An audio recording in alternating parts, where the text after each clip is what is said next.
So we always continued to innovate, but within this classical concept of beautiful watches, beautiful classical watches at a reasonable price, so that also younger people could buy them.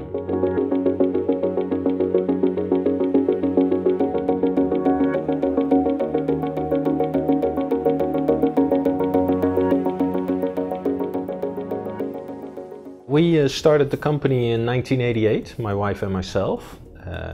Initially because we were passionate about watches, and this was during the quartz crisis. We saw Switzerland going down, but still beautiful watches in the window.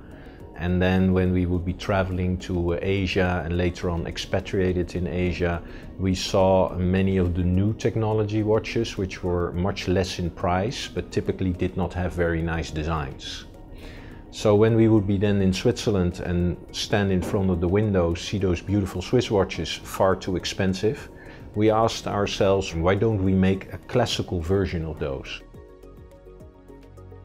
We got this idea to open the main plate of the movement at the position of the balance wheel, and then also open the dial so that you can see constantly the balance wheel going back and forth.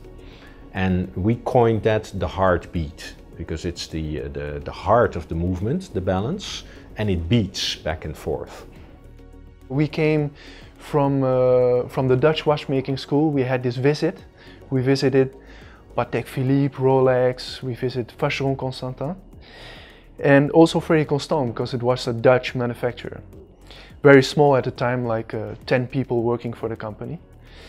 And Peter Stas asked actually the classroom if somebody could help him with this development of the movement.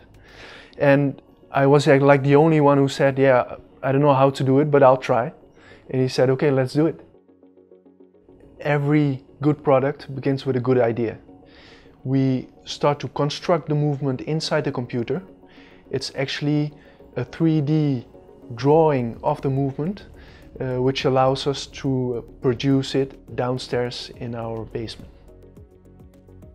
The second step of the production process is the manufacturing process.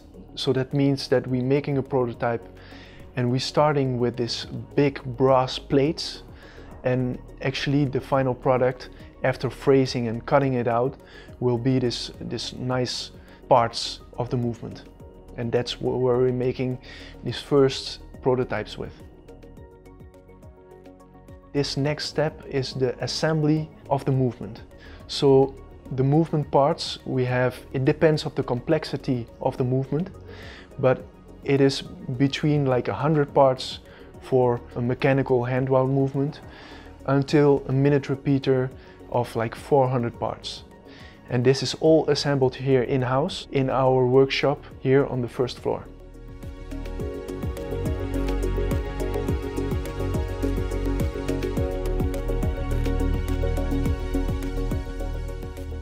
The next step of the process after the assembly and the regulation of the movement is the encasing. This means that we put on the dial, we put on the hands of the movement, and then we put it in the case.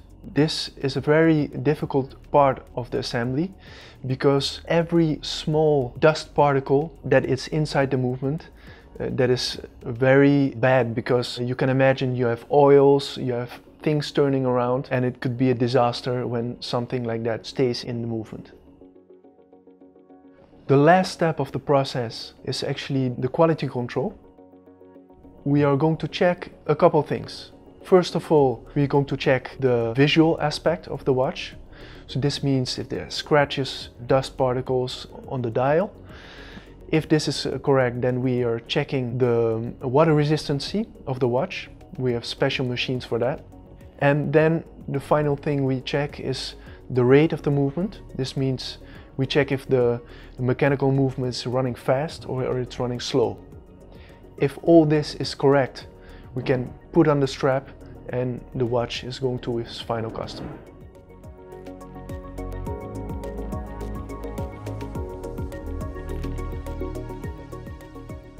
I'm very proud to work at Frederique Constant because you really see the results of your creations. Every watchmaker has his own unique, special quality to add. And this results in very unique movements, very unique watches. And if somebody has a good idea, it's always welcome. If it's really a good idea, we use it in our products. We did not have a history, so we could start from scratch. And this idea of creating accessible luxury, beautiful classical watches at a more reasonable price, we call it more reasonable, and thereby also approaching and targeting younger watch enthusiasts, that has been the philosophy in the beginning, and still for today it's the same. And we're also not going to change it in the future. That is the philosophy, the brand strategy and positioning that has let us grow on average with 20% per year for the past 25 years to the approximately 150,000 pieces we are producing now per year, in the range from 1,000 to 5,000 Swiss francs retail value. So it's in two simple words, accessible luxury.